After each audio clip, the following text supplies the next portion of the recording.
Olá, apreensivos pelo tensão, olá, apreensivas pela tensão. Eu sou Otávio Uga, este é o Super 8 e hoje já falei pra vocês que o catálogo do Globoplay tá cheio de produções nacionais de primeira, incluindo filmes, séries, programas e novelas pra quem gosta. Já falei também que tem muita produção internacional de diferentes gêneros, diferentes épocas e top de linha, né? E quando a gente combina o catálogo do Globoplay, que já tem bastante coisa, com o do Telecine, é tanta opção de filme e série maravilhosos que... E te falar, juntando esses dois, você vai ter um conteúdo de quase 4.000 filmes e séries pra ver. E não é filmezinho mais ou menos só pra fazer volume não, tá? Tem muita coisa top do top, elogiadíssima mundo afora, premiadas e obrigatórias pra qualquer um que ame cinema. E novos assinantes Globoplay têm uma série de benefícios, como 1 ano de Deezer Premium, aquele app de música que você coloca suas playlists e tal, 3 meses de Apple TV Plus e 2 meses de Giga Globe, pra garotada aí da sua casa se divertir. Tem link na descrição para você conhecer todos os pacotes e valores, mas o foco de hoje é Globoplay mais Telecine. Então por isso a nossa lista de hoje vai ser dividida. Eu vou pegar 4 filmes do catálogo do Globoplay, que você já encontra no plano básico, mais 4 filmes do catálogo do Telecine, que você também encontra pelo aplicativo ou site do Globoplay, se você assinar o combo Globoplay mais Telecine. Falando nisso, segura que agora eu vou destacar... 8 filmes de suspense tensos de folegar o tírago e fazer você tremer mais do que vara verde em dia de terremoto, que você pode assistir com o combo Globoplay mais Telecine. E vamos por ordem crescente de capacidade de gerar tensão, beleza? Começando com um filmão do aclamado diretor Denis Villeneuve, que se estabeleceu como uma das ficções científicas mais poéticas e tensas dos últimos anos. Em A Chegada, a Terra recebe uma série de naves espaciais, uma espécie de concha gigante bizarra, que ficam ali paradas planando no ar em diferentes cantos do mundo. Alguns países lascam TBF, enquanto outros tentam bater um lero. E aí que entra a história de uma professora de linguística que é convocada pelo governo para tentar decifrar a língua alienígena e descobrir o que caboches esse povo tá querendo fazer na Terra. A gente teme aquilo que desconhece. É clichê, mas é verdade. Partindo desse princípio, o diretor Denis Villeneuve constrói o suspense enquanto estabelece um profundo estudo sobre a comunicação que vai desde o mistério sobre a intenção dos aliens, o que eles têm a dizer, como é feita a interação e chegando até na comunicação entre os povos terráqueos. Pouco a pouco o quebra-cabeças vai sendo montado com uma tremenda preocupação em deixar tudo muito verossímil, tanto pela vertente científica quanto pelo operacional médico e militar, o que é ótimo para que, mesmo abordando uma situação extraordinária, a gente ainda seja capaz de acreditar que tudo aquilo seria possível. E assim a protagonista segue na sua luta para desvendar a linguagem dos ETs, correndo contra o tempo antes que os militares lasquem o escatapimba na birosca toda. E isso ajuda a elevar o nível de tensão. Para agravar a situação, à medida que a tradução avança, as histórias de aliens e humanos vão se misturando de um jeito inesperado. E para completar, a atuação de Amy Adams é fantástica ao transmitir o medo, a urgência e a emoção de cada momento muito bem. A Chegada é uma ficção científica dramática daquelas que mexem com a nossa cachola e fazem a gente questionar a própria existência. E esse filme só ficou em 8º lugar da nossa lista não por um demérito, mas é porque, além de proporcionar tensão, ele se divide com outras coisas, como, por exemplo, questões mais reflexivas também. Em 7º lugar, eu queria destacar um filme do meu diretor favorito, do momento pelo menos. Momento que já tem durado uma década. Em Zodíaco, David Fincher nos convida a acompanhar uma caçada inspirada na história real do serial killer conhecido como Zodíaco, que cometeu uma série de crimes no Estados Unidos entre os anos 60 e 70, e talvez até mais, e enviava cartas para a imprensa exigindo a publicação delas, alegando que ele mataria mais gente se sua ordem não fosse cumprida. E suas cartas eram cheias de enigmas para atiçar e confundir as investigações, além de que ele tinha um método diferente para cada atentado, o que dificultava muito a investigação. Esse bandido era perturbador, viu? Além dos atos de violência física que ele fazia com as vítimas, ele também tinha um costume de fazer terror psicológico com elas. Pelo amor, o trecho em que ele ameaça uma mãe dizendo que vai jogar o bebê dela pela janela do carro é pra trancar o fureves de qualquer um. E esses atentados são mostrados com muito apuro histórico. Tanto que, como o primeiro crime do maldito não tinha informações suficientes ou testemunhas que pudessem contar como de fato aconteceu, o diretor achou melhor nem especular e resolveu deixar de fora o crime, mostrando apenas a repercussão dele. Mas te falar uma coisa, tem quem acha esse filme cansativo. E é mesmo. mais ou menos. O que eu acredito que seja de um jeito mais positivo, já que esse é o grande tchan do filme. É que o projeto mostra as ações do bandido que prendem a nossa atenção através da tensão. Mas acompanha, sobretudo, a investigação, que é retratada aqui com uma fidedignidade igualmente extra mega power meticulosa. E por isso não entra no filme só a parte dinâmica das movimentações dos detetives a cada novo incidente ou enigma divulgado, como também entra a parte desgastante, como eles batendo cabeça com pistas falsas, as bolas fora, o ócio, a burocracia, a desesperança, o pessimismo e a exaustão que dá trabalhar num caso complicado como esse que se estende ao longo de décadas. Quem vai dar o ar das caras agora é ninguém mais ninguém menos do que Steven Spielberg, com seu Munique. Um filme que colecionou muitas indicações em premiações, inclusive no Careca Lustroso, mas como acabou não ganhando nenhuma, ele acabou mesmo sendo esquecido no rolê nos últimos anos. E é por isso que vale essa recomendação aqui. Que passa? Munique retrata a história real por trás do massacre de Munique, que tirou a vida de 17 pessoas durante as Olimpíadas de 1972, sendo 11 membros da delegação de Israel. Para contar a história, Steven Spielberg já parte do tal atentado, que foi realizado por um grupo de terroristas palestinos. A partir de então, a trama segue um esquadrão do serviço secreto israelense que foi incumbido de ir atrás dos criminosos e derrubar um por um. Para evitar pendengas internacionais, o time se desfilia do exército oficial de Israel e age como um grupo tático independente. E aí já viu, né? Isso meio que coloca eles como terroristas também, já que não tem nenhum país abençoando as ações deles. Por causa disso, o líder interpretado pelo Hulk da época, Eric Bana, começa a suspeitar do caráter duvidoso da missão e mergulha num clima de paranoia e perigo e medo constante. Somado a isso, ainda existe a preocupação deles não estarem indo atrás dos verdadeiros culpados. Além disso, como os inimigos não são bestas e não vão ficar esperando para serem caçados, a cada passo que o esquadrão protagonista dá na missão, mais esse pessoal se expõe e fica suscetível a trocos. Assim, eles percorrem o mundo gerando um ciclo de violência que gera mais violência, que gera mais violência, e com isso a gente não ganha sossego até o filme terminar. Munique é um drama histórico de suspense com uma trama político internacional que jamais parece entediante. Longe disso, é um negócio da gente arrancar os cabelos com situações pra lá de surpreendentes. Um filme pouco lembrado hoje em dia, mas que é obrigatório. E vai por mim que você vai certinho. E agora, vale repetir diretor? Pois então vamos de novo com David Fincher com Garota Exemplar. O projeto é uma adaptação do livro de mesmo nome que já tinha uma base de fãs muito grande. A história gira em torno do desaparecimento de uma famosa escritora que se escafede no dia do aniversário do seu casamento. O sumiço mexe com a comunidade, com o estado, com o país, com a birosca toda. E o clima esquenta ainda mais quando o marido dela passa a ser considerado o suspeito. E aí, o que será que aconteceu?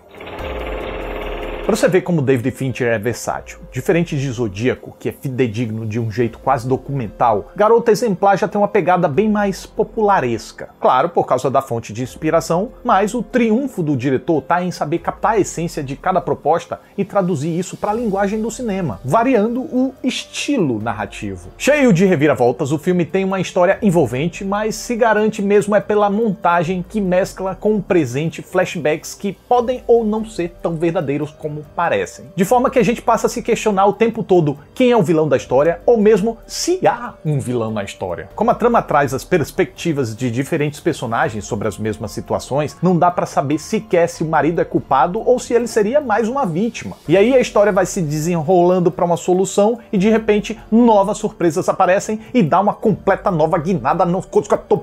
Aí de repente a gente fica... Aí muda de novo e a gente fica... O quê? Porque o filme conhece os nossos preconceitos e usa eles contra a gente pra remexer com a nossa mente a cada nova sequência. E o final? Eita, o que é que eu falo daquele final? Nada, porque eu não vou dar spoiler. Só posso dizer que mesmo quando parece que a tensão vai chegar ao fim, a trama não dá descanso e não tá a fim de te deixar confortável não. Como se já não fossem motivos suficientes pra gente conhecer esse filme, as atuações de Ben Affleck e Rosamund Pike ainda são absurdas, até mesmo para quem já conhece o trabalho dos dois. Garota Exemplar é um daqueles projetos em que, por não ter por quem torcer com tanta certeza, qualquer nova cena é uma pancada que deixa a gente tão tenso como ansioso.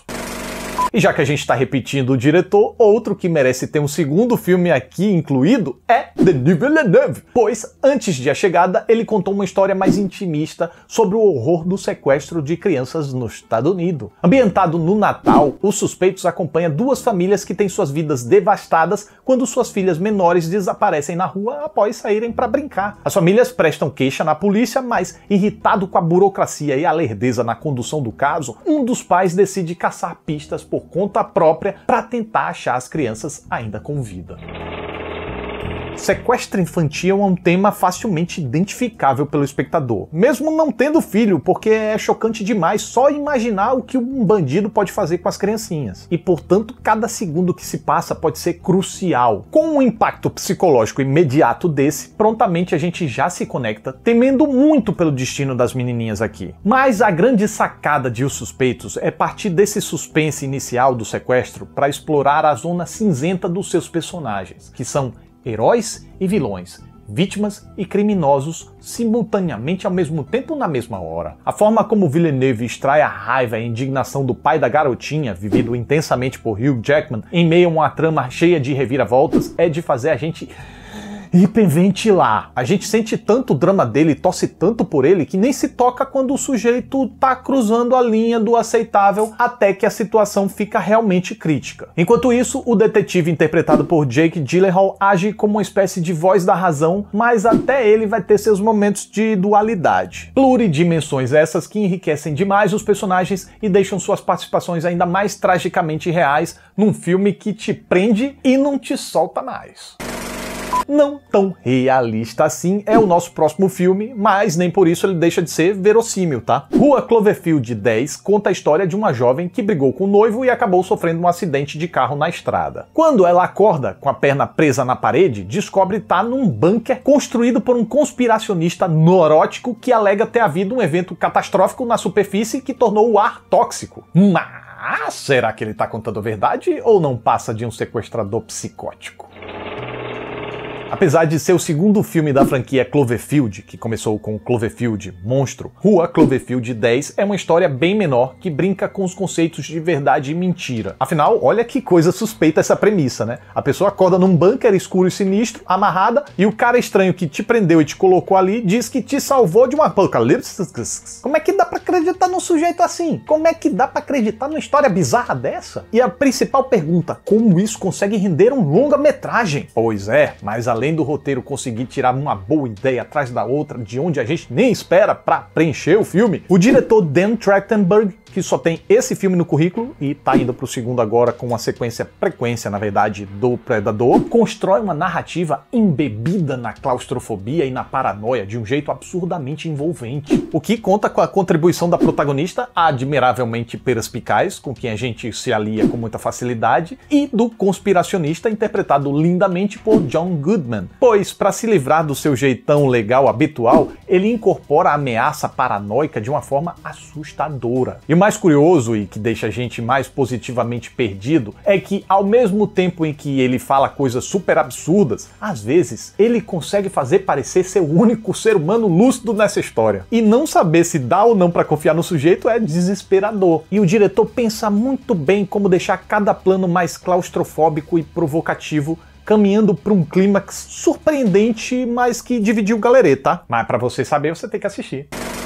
Agora, com a medalha de prata, o bagulho ficou sério, porque eu vou vir com um vencedor de 4 peladões relucentes, onde os fracos não têm vez. Esse faroeste de suspense moderno se passa no Texas dos anos 80, quando um caçador encontra um traficante agonizando e decide ficar com a maleta cheia de din-din do defunto. O problema é que o psicopata que perseguia o traficante agora parte em busca do novo dono da maleta. Mas, até alcançar o homem, o inescrupuloso matador vai deixar um rastro de sangue pelo Texas, enquanto o xerife local tenta capturar ele. Sacaram? É um polícia que persegue um bandido extremamente letal, que persegue um cara perigoso que não faz ideia do tamanho do perigo que está enfrentando e ainda tenta dar um contragolpe. No processo, coitado dos inocentes que cruzam o caminho desse povo. Some tudo isso e pense numa tensão constante da boba, que, contraintuitivamente, é feita sem trilhas sonoras musicais. Pois é, a caçada, se não inteira, é praticamente inteira, imersa nos sons ambientes apenas. O que deixa o clima muito seco e traz um um ar de sinistra veracidade aos acontecimentos. Na pele do bandidão, Javier Bardem tem uma atuação tão sombria e assustadora que isso imediatamente já fez o personagem um dos maiores vilões do cinema de todos os tempos. A forma como ele não exibe qualquer tipo de sentimento, quase como se não entendesse ou não apenas não se importasse nem um pinguinho com nada, com pessoa, com... se lixando, deixa o personagem parecendo uma espécie de slasher da vida real. E é curioso que o personagem do Josh Brolin não é santo não. Ele facilmente poderia ser um vilão em qualquer outro filme. Mas é que o vilão aqui é tão perverso e ameaçador e tenebrildes que faz qualquer um se tornar o bonzinho da história. Enquanto o xerife que tenta resolver o caso é um homem de outra época que se recusa a aceitar a falência moral da sociedade, falência essa que ele testemunhou com os próprios olhos. Em meio a muitas críticas sociais e cenas de violência brutal, Onde os Fracos Não Têm Vez é um daqueles filmaços que prendem a atenção do espectador desde o primeiro minuto e só deixa a gente respirar aliviado depois de uns 3 dias que termina o filme. Você vai dormir, vai trancar a porta do quarto. Tá pensando o quê?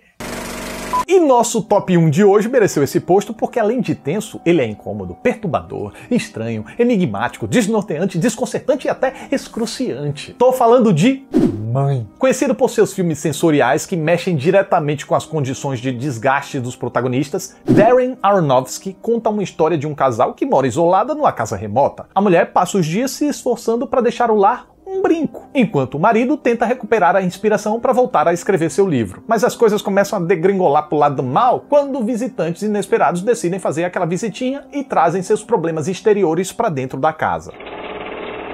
Mãe é um drama que fleta com terror o tempo todo. O negócio vai escalando numa crescente de desrespeito e absurdos capazes de deixar o espectador que conseguiu imergir perplexo e com os nervos à flor da pele. Sério, o jeito que os visitantes são folgados e a forma como seus problemas passam a influenciar diretamente na residência e na relação do casal, que conta com o marido passando pano para diversas atitudes questionáveis dos hóspedes e a dona da casa à beira de um colapso, é sufocante demais. Com uma condução que cadencia a tensão a limites inesperados, o clímax ainda chega a pontos tão alucinados, frenéticos e destrambelhados como poucas vezes eu lembro de ter visto num cinema, viu? E quanto mais a crise se expande, mais claustrofóbica a casa parece e mais angustiante a situação fica. E diante de tanto estresse e momentos gráficos tenebrildes, fica o aviso que é possível que esse filme sirva de gatilho para crises de ansiedade. É uma tensão que pega a gente com força e vai apertando, e vai apertando, e vai apertando, o que eu gosto de ver num filme. Mas eu já adianto que não é a opinião da maioria. Principalmente quando foi lançado, nossa, dividiu demais o galerê. É porque é um filme misterioso, cheio de símbolos, enigmas e tal.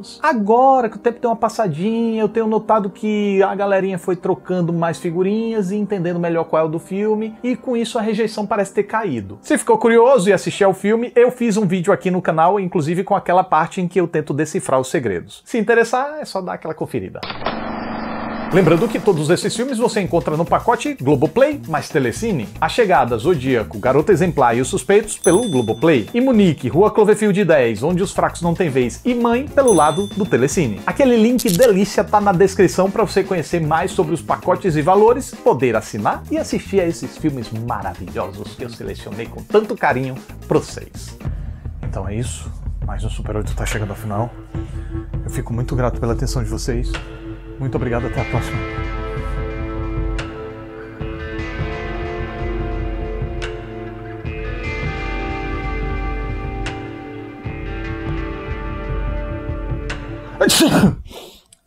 Foi mal, gente. Tchau.